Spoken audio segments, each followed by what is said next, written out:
Hey everybody, I'm Miss Jamie OT, also known as Jamie Spencer, and I'm so excited to have a student spotlight right now. We have Kristin Ainsworth with us today, and she is an occupational therapy practitioner who took our Vision 101 class, and she's here today to share the amazing success story that she's had by taking this class and the things that she's learned about vision and how she's been able to implement them into her school district. So, Kristin, I'm so excited to have you here. Thank you so much for agreeing to do this over your holiday vacation. I really appreciate it. And I know that we have so much to learn from you. So, can you tell everybody a little bit about yourself? I'm an occupational therapy assistant and I work in several different rural school districts. I've had some experience in helping develop curriculum for some programs, for an OTA program, a bachelor's and an associate's OTA program, and taught some classes for that. So I've had a little bit of academic experience there. I live in rural Missouri, a little bit outside the Kansas City metro area, and am repping the Chiefs today.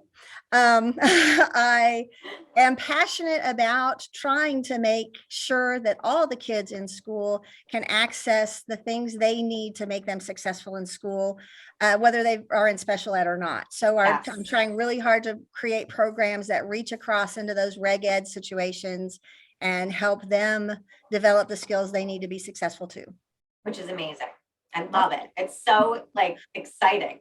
So you were telling me earlier you are a contracted therapist. So I just have a question because I have found that very often it's hard for contract therapists to get in with the administrators and convince them about starting new programs or really about the value of occupational therapy. So what gave you the idea to start an ocular-motor group? And I guess this is like a 5-part question. And how did you get your administrators on board? And how do you have that relationship with them?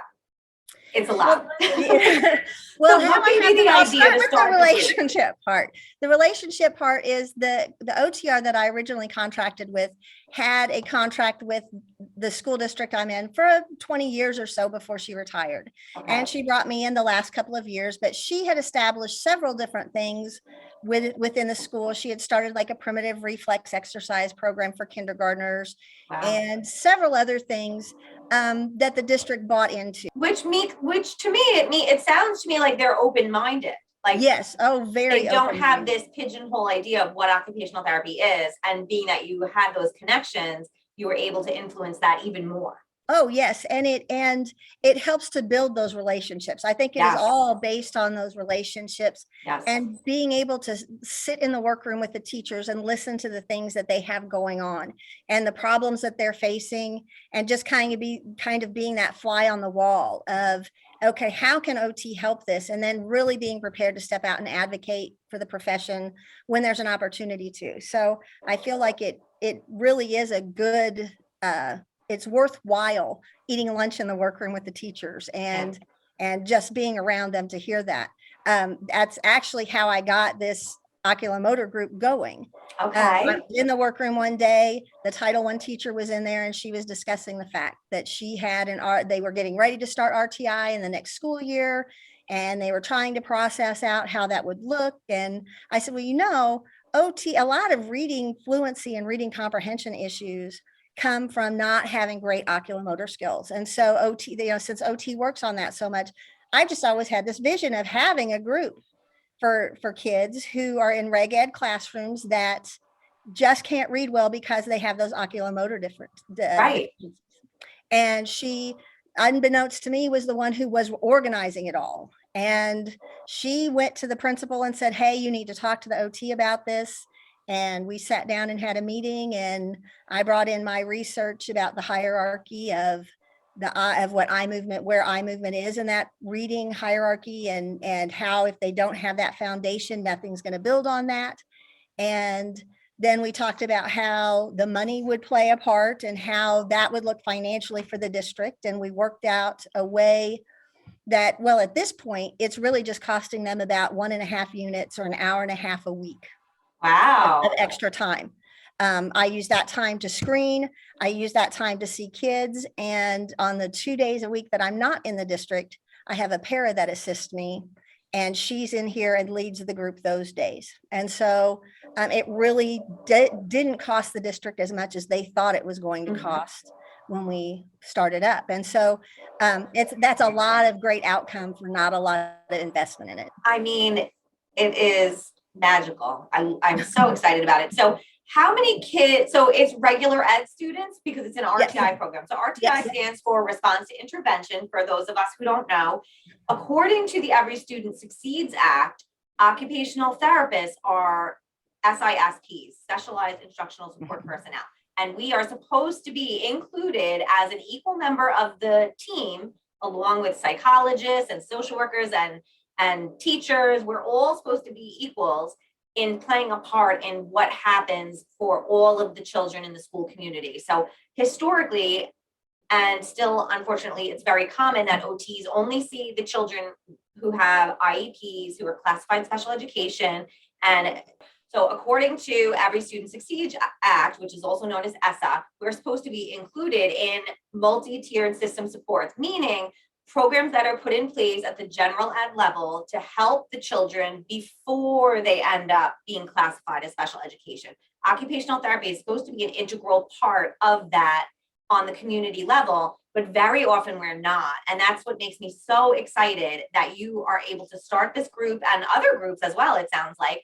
Yeah. What gave you the idea to start an ocular-motor group? And do you call it OMG? I didn't, but I will now because that is an awesome name. It is OMG from now on. It was just the idea. I had been in another district that had done RTI before and saw how it worked and was interested then in doing something like that because it did seem like something that would really just slide right into that setting. That model is a great way to do this. Yeah. And so when the opportunity arose and I just had heard the discussion, I couldn't not say something about it. Yeah. So. And it, like you said, it's so who you know, who you're chatting with that ends up influencing the whole shebang. You don't know who the key stakeholders are in these decision-making teams. Yep. So who can you tell us about the makeup of the group? When is it? How many kids? So we see 4 kids at a time. We start out with the screening process. So the Title I teachers screen all the students, and anyone who does not pass the dyslexia screener, and anyone who falls in that tier 2 level of concern in their testing is referred to our group. We then screen them using things like the DEM, the Easy CBM, INSUCO. We also do look at midline crossing and primitive reflexes and right and left awareness. Wow. And we use all of that to help prioritize who will come into the group first. And so I'm sorry to interrupt, does your district have their own screening that they do for midline crossing and right left awareness, or do you use a different tool? We use the Southern Cal test of right left discrimination for the right left. And really we just do a generalized midline crossing gross motor activity and look at that when we're looking at INSUCO to see if eyes are crossing midline as well. Yes. And so we use those scores all to prioritize who gets in first. And my OTR and I as a team decided to start with the 6th graders first. That's the highest level that's in this building. Okay. And so that we could try to get them prepared for that transition into junior high and high school and have them have the best skills and then work our way down from there. Okay. We started that the fall before COVID hit. Okay. And so we will bring in 4 students at a time. And I have 4 different stations in my room set up for that time. We have a primitive exercise station if that's necessary. If the ones that are in here, we try to group the ones that have reflexes not integrated in at the same time. Okay. And so I'll have one group doing exercises, one group doing kind of a gross motor, oculomotor combination where we do things like stand on a balance board. And then I have a maze written in, or a pathway written in chalk on the board that they follow with a laser. Okay. Or they hold a card that has letters of the alphabet or words. And then I have written on the board scattered letters that they have to highlight with the laser and find the letters in order and then find them backwards. Oh, While they're standing on the balance board again. So just some nice. good trying to keep that head steady, trying to keep Yes. the body steady, and just having those eyes do all that movement. And then we have some tape, and sometimes I have activity where we like there are symbols on the board where X equals stomp and O equals clap. And then there are different lines of those arrangements of X and O, and they have to follow and then sweep back and start again and follow that. So we add some of that visual, that motor into it. And then we have tabletop activities that include things like heart chart level 3, where you're using it to decode. Or sometimes I throw in like a visual perceptual thing like qubits, or like letter jumping or letter dotting, where they have to really scan the page to find what they're looking for. And those are all independent activities that they can do with just a little bit of supervision to make sure that they're not just messing around and, Right. how sixth graders are. Yes. Yes. And then we have the fourth station then is the actual heart chart protocol, where we do level 1 and level 2 heart chart exercises. And when they start to get to the end of that, then I will measure them again using a DEM and this easy CBM to see where their eye movements look like and if they're ready to transition out. Wow. And then when one transitions out, another one transitions in, and we just keep working. That's amazing. And so what is the length of time in general, if you could give me that? I don't know if there isn't in general. Like until they transition out? Yeah. Okay, we've had one student, well, several students this year transitioned out at our first 6-week interval. We break it up into 6-week intervals, and several of them transitioned out. One of the girls that it just amazed me had started out the program with a like 13 or 16 errors on her DEM, and the time was just incredibly long. At the end of that 6 weeks, she had 0 errors and had cut her time down by more than 30 seconds. Wow. So it was just I just can't imagine the impact that had on her confidence and her ability to do what she needed to do. So, and what about her grades? Are you having feedback from the teachers? Well, not much yet. COVID, stupid COVID again, has really we've had a hard time keeping up with long-term kind of things for data collection. It's like, yes, how do you do it when you're out for, and out for 6 weeks, or then you're gone for 2 weeks, or you're virtual, or you're quarantined. And so we've had a really hard time collecting data, but the Title I teachers who work with them have been saying that they come out of those with greater reading fluency and greater reading comprehension. That's so amazing. It really is impacting. It has an immediate impact on their ability to have academic success. That's just like so amazing. Do you feel like you wake up? Yes. I feel like I'm living my dream, and it's so, not that I don't enjoy working with kids with special needs, because I really, really have a heart for those kids. Yeah. But you see progress so much faster with reg ed kids, and getting to see them daily, where you every day are working on this, and you get to see that progress happen incrementally over days. Right. It is amazing to have that kind of success that quickly. So it's every day for 6 weeks. Yes. For 30 minutes? We usually do between 20 and 25. Okay. Just because and it's like circuit training. Like instead of doing weights, they've got to do their heart chart, and then they. Yep. I love it. So I have it all timed out. It works out. Once they get used to the routine, it just flows. So it's fantastic. It is fantastic. I'm just like so impressed. It's awesome. So let me ask you, what was your level of proficiency with vision and occupational therapy before you took the Vision 101 course? It sounds like you're already pretty knowledgeable about the whole situation. And the fact that you had your own research prepared is amazing. Well, I took early into my career, I took like a 2 to 3 day really intensive course that was by a developmental optometrist who had a lot of Mitchell Steinman. Yes, I love him. I have like an OT crush on Mitchell Steinman. Yes. I have his And- book. I have Yeah, everything. Like, it's like our Bible, our little blue ringed Bible that we carry around here. because he's married to an OT, so I it's like, do. of course he's a Yes. brilliant man. Yes. But I went through that, and but there's so much anatomy and all of the opias and all of the Yeah. interesting Medical stuff. foundational stuff. And the interventions that he has were definitely developed by a developmental optometrist. And so I had a foundational knowledge, and I decided when the Vision 101 course came out, it was after our first semester of doing it. Then we were closed down for COVID, and I was trying to decide how it was going to look the next year when we came back.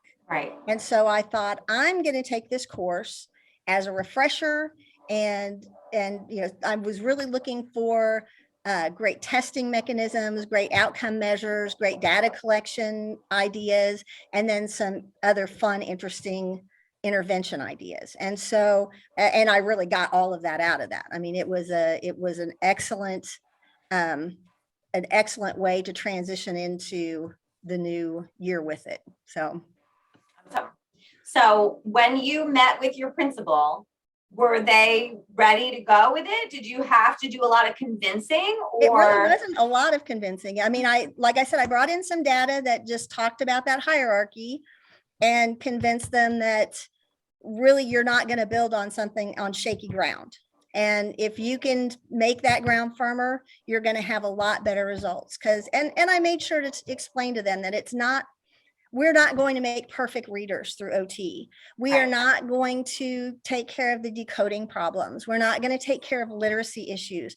We're not going to take care of those things, but we can remove some barriers. And if the barriers we remove is that it's easier for them to follow along the line on the page, that's one less thing that they have to fight against when they're learning to read.